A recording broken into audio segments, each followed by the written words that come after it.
Since the presentation of the 2021 budget, there's been a lot of conversation surrounding tax exemptions for vehicles for members of parliament. And as we told you earlier, Prime Minister Dr. Keith Rowley has said he will take a suggestion to Cabinet to put a cap on tax exemptions.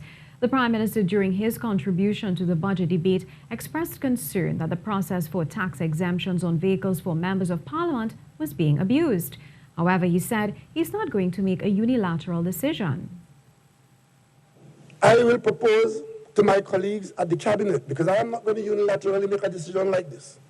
I will propose to my colleagues at the Cabinet that the Cabinet take the position that the average exemption on motor vehicles be capped at $350,000.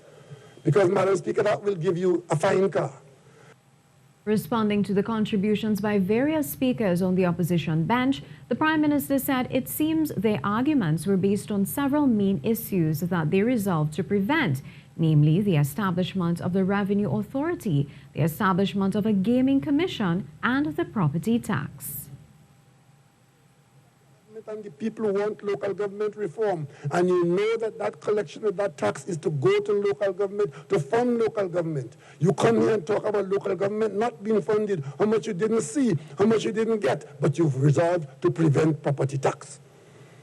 Dr. Rowley also waded into the opposition for their open support for Venezuela's self-proclaimed President Juan Guaido. British court, the British Supreme Court, ruled that Guaido is not the president of Venezuela and Maduro is the president of Venezuela. I've listened very carefully since then to hear the response of the UNC to this development. Not a word.